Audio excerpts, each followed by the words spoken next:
Hi, this is Jim Gibson with CableSupply.com. Thank you for coming to my channel today. Very much appreciated. And today I want to talk about some basic stuff in cabling. Now, we're not going to talk about how to cable a building or things like that. What we're going to talk about is some of the applications. So some of the things that you see here, the tools, how they're different, why they're different, what you would need depending on your installation, things like that. Parts that you should have and tools that you should have to be able to do a professional install. So if you're already a cabler, you might be familiar with most of this stuff. Not that you're familiar with everything, because there's a lot of things on here that you may not know that we have, jack pucks, things like that. But before we get started, if you like these type of videos, then please like and also subscribe. And then also send me a message. Say, yeah, I like these videos. Great, make more. Or if I'm missing something, or you have other comments you want to add to it, fantastic. Make the comments. Comments are great, and it helps build the site and things like that. So don't forget. In fact, if you can do it right now, hit the like button, hit the subscribe button. But let's get started. So I got some things here, and we're going to look at two types of formats here, okay? We're going to look at what's called a 66 format, 66 block, 66 format, and we're also going to look at 110 format. Now, 66 format is basically used for voice. I know some people are going to say, well, I've used 66 before, and I've used it for a computer and stuff like that. And no. That might have been under Cat 3, Category 3, a long time ago, or Apple Talk. But it's not going to be, it's not going to hack Cat 5e and Cat 6 today. Now, I know sometimes they advertise 66 as, Cat 5, Cat E compatible or things like that. I don't know what that's all about. I'm just telling you that professionally, you don't use 66 blocks for networks, okay? But, or anything 66 for networks, it's always for voice and voice-related products, fax machines, things like that. Credit card machines, anything that goes over the normal telephone system uses 66. And it's important you know about this. Now, the other format, the 110 format, is basically what is used in data. And now I know some people watch this from other countries, and I'm going to get the messages that they use BICs and they use other things. But in America, basically we use 66, and other countries, just think of your application. If it's a 66 in America, it's probably a BICS in another country. I don't know. Other countries have have 110. 110 and BICS are similar. So some countries have BICS. I do not. Never used it. Had no desire for it. Everything I get is for 110 or 66. So let's take a look at the difference between 110 and 66. Now I got 3 punch down devices here, and they have these interchangeable blades, and there's a standard here. So if I take this blade out of this punch down tool, okay, that you can see right here, I can put it in this one if I want. They're interchangeable, and it's like that. And they're all pretty much the same, man. They really are. As long as they say 110, they're 110. As long as they're designed this way, they're 110. I think I can get that where you can see it says 110 there. And so that's the 110. That's how it's different. Here is the 66 block. Now notice that the blade on the 110 is here at the cutting blade. The blade on the 66 is here. I don't know if you can see the difference here as I rotate them a little bit for you. You're going to see that difference. There you go. Keep it in focus. Now on the other side, there's no blade. Now, that's used when you do something called daisy chaining, or I don't know, whatever else you use it. Rarely, if ever, use it on 110, because you don't daisy chain data.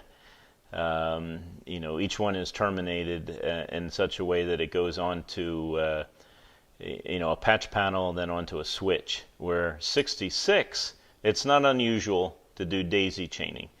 And so you're going to use this side of the blade, the daisy chain.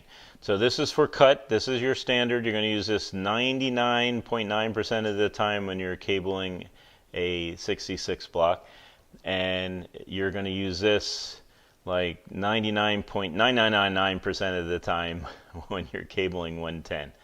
And these blades rarely go dull. I know someone's going to say, "Well, mine goes dull." I don't know what the problem is, but I don't think I've ever had to replace a blade because of this being dull.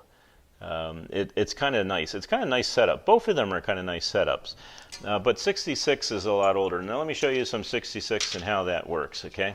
So we're not going to talk about cabling today. Not at all. We're not going to talk about. I'm sorry, we're going to talk about cabling, but we're not going to talk about how to cable a 66 block. We're just talking about principles, about parts, about tools, things like that, and what you need to know.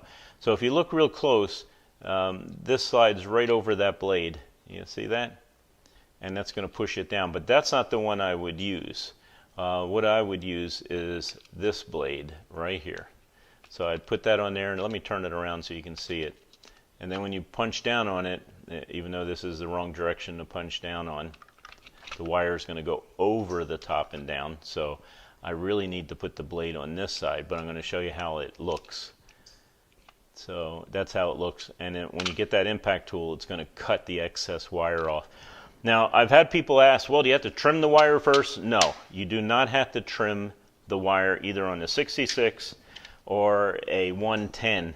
Unless you have screw terminals on jacks. And that's really old, man. I have not seen screw terminals on jacks in 20 years. That's really old technology. And that's fine for, RJ11s, which is a voice jack, but it's not good for data. So if you got a bunch of screw terminals on the back of a jack, you probably need to throw them out. Because it's not the standard today. So anyway, when you have a handle for a punch down, a thing such as this, and this is a top of the line punch down tool. It's really nice. It has this rubber here that's, I don't know if you can see it, but it's really nice to touch and things like that, and end in it and everything else. But this is called a punch down tool, and this is a punch down blade. So they all fit in there. You fit them in there, then you turn them, and they snap in place. They won't come out. They won't come out in your toolbox. They won't do any of that. They just slip in and slip out. And you can see the little grooves in there where the lugs go into there, and then as you turn them, they snap in place. And this is nice, the steel one, they're all steel, but this is not anodized. And of course right there it says, if you could read it, it says, let me see if I get the angle here, 66, right there. So in case you don't know, but I tell you what, if you've done any type of cabling, you know this is a 66 blade. It's really easy to identify. And over here, and even though this uses an anodized coating here, looks like what you find on a firearm. It's just as strong, just as able, just different looks to it. And this is another another 110, and you can see the different looks on it. And it really doesn't matter. It's just, man, they're made out of tough steel. I don't know what steel it is on that, but on this you can see it says 110. Can you see that? I don't know. There it is, 110. So for those who are challenged in this area, these are 110 blades. And of course, the cutter is in different areas. And to be honest with you, you can't even use this on a 66 block. And you can't even use this on a 110 punch down. So we're talking about the jack. You can't use this on a jack, this 66 blade. It just won't work. Now, I know someone somewhere in the world is going to tell me that they have 66 punch down on their jacks. I've not personally seen it. I've only seen it used for a 66 block, which is what we just looked at a little before. Now let's look at a category 6. It doesn't matter. A category 6, a category 5E, all the categories are going to have basically the same format when it comes to terminating cable on the jack. So they're all going to look the same. To tell you the truth, you look at them sometimes and you can't tell the difference between one or the other, except you just have to read what it says right there on the jack, that this is a 66, this is a category 6 jack.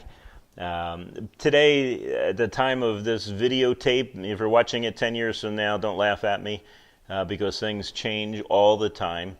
And the categories are always going up, and so the category 5E was a big thing 5, 6, 7 years ago. Now it's category 6 is pretty much the standard, and then we're going up to 6A and above in the future.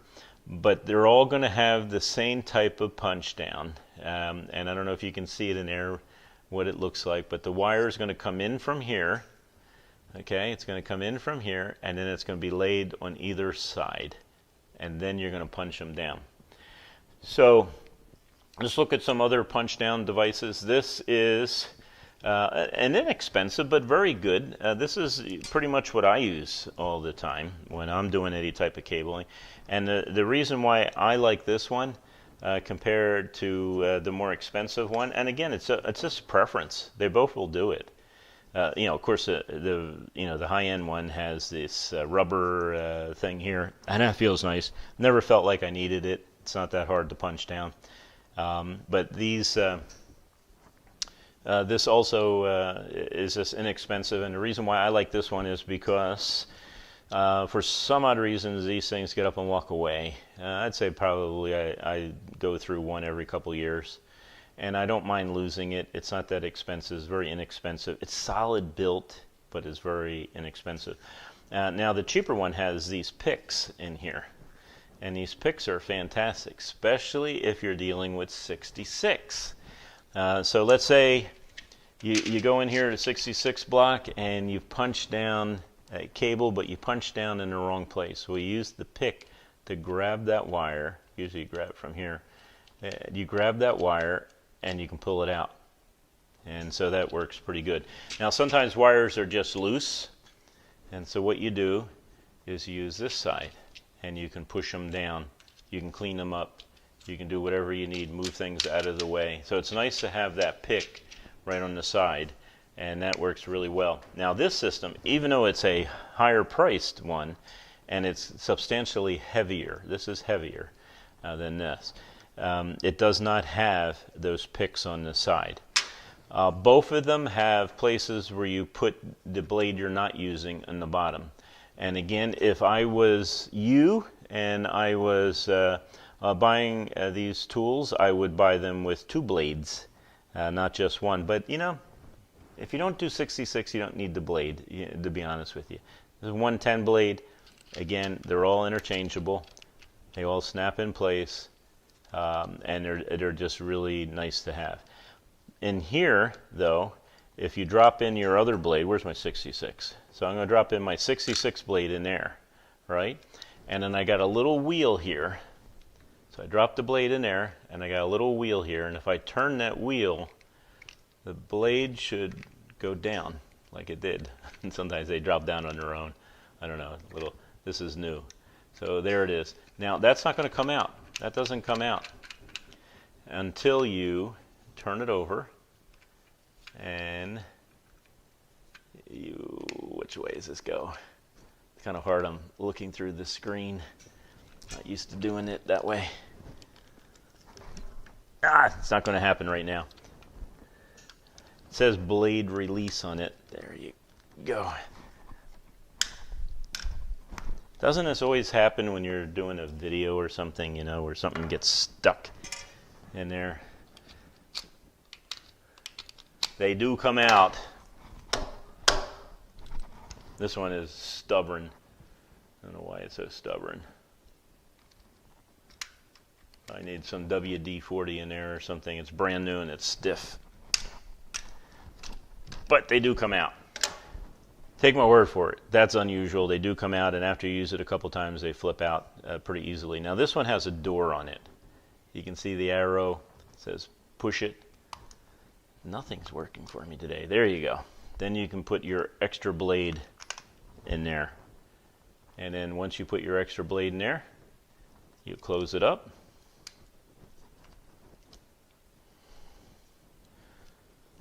Nothing works when you go on camera, huh? Okay, there you go. And you close it up, and then you have it there. So this is, I don't know if Greenlee makes these anymore. I know I have a big supply of these as of the making of this video. I think there's another company that makes them now and has their name on it, but it's the same style. It might be Tempo.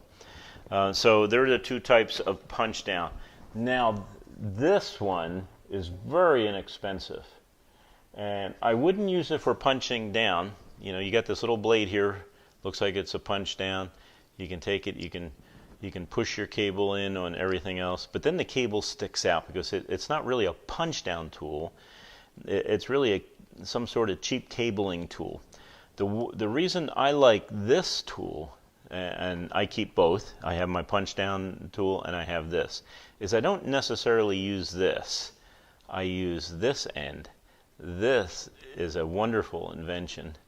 You spin it once or twice and it cuts right down into the wire.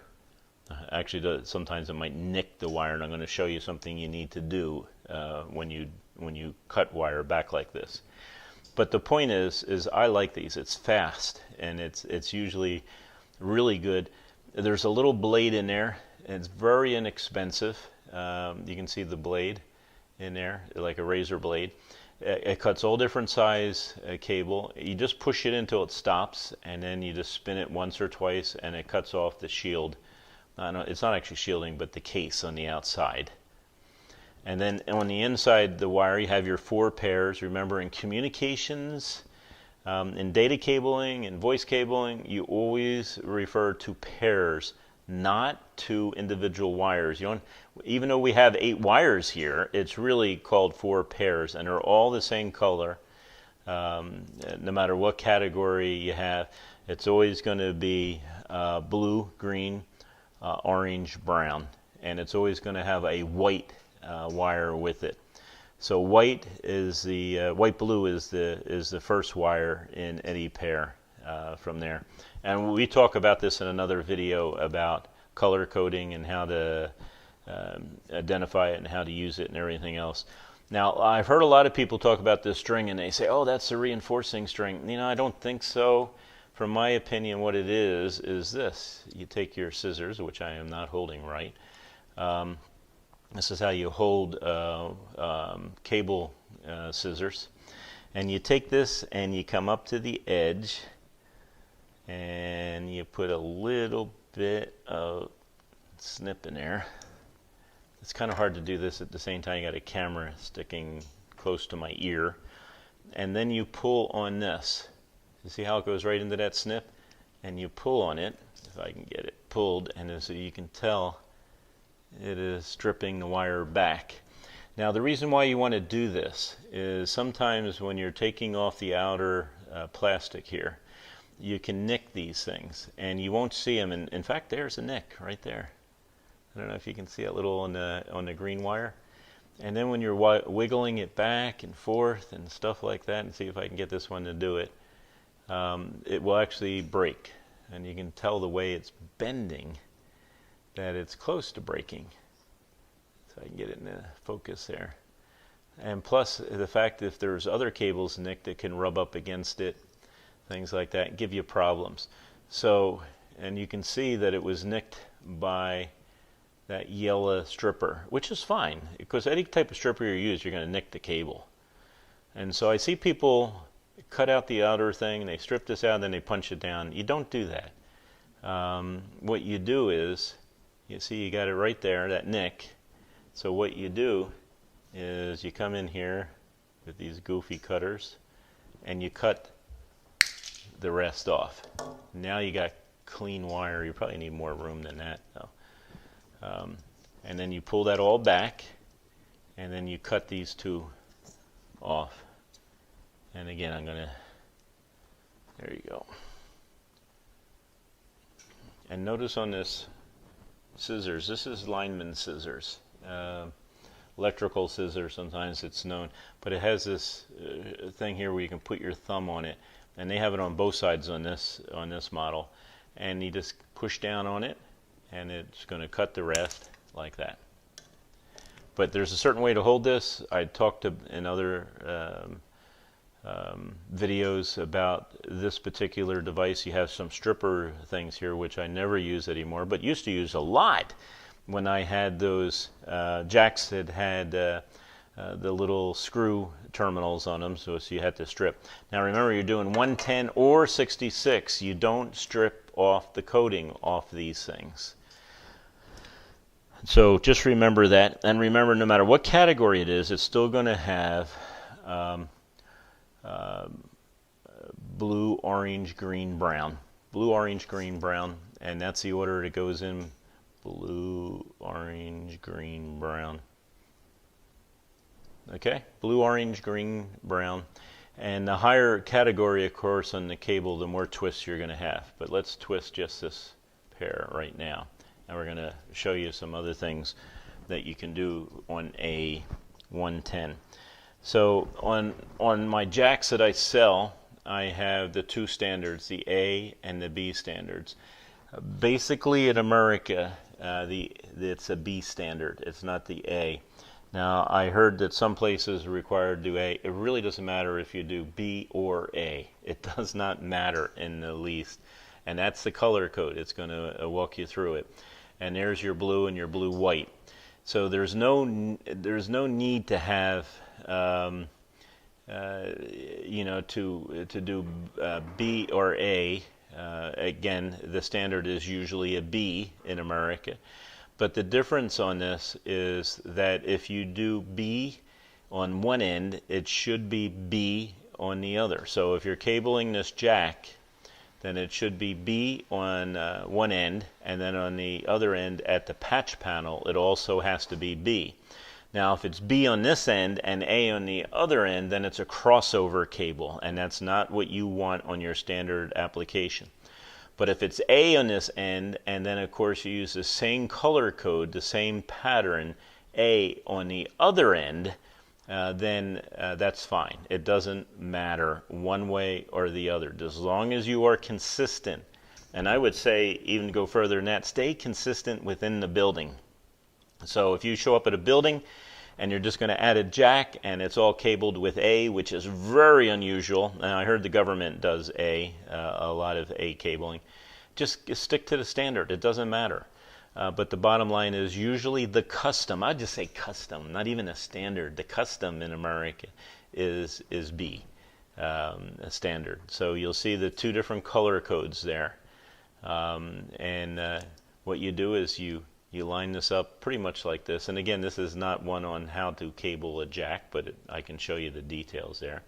And you're just going to pull them down here into the slot. Bear with me because I got this, I'm stretched out here, and I got the camera like right next to my ear, and I'm looking through the screen trying to make sure you can see what I'm doing, so it's a little crazy. But you push them down, and of course they're not staying there. You push them down, and if this is the only one you have, then this will help. It's not a punch down tool, but it will terminate these cables. So I'm pushing on this, and I push down that one, and that is actually terminated right now. And I push down on the other one. Let's see if I can get it here in camera. See if I can get that. I don't know if I can. Let's give it a try. There you go. You can hear that little snap in there. I don't know if you could hear it. I could hear it clearly. But notice it didn't cut the excess off. So you got to cut the excess off. Now there's a couple ways you can do that. Of course, you can get your trusty scissors showing you're a great professional and you have all these things and you hold them properly and everything else. Cut those off. Great. That's not a problem. Or you can use the proper tool.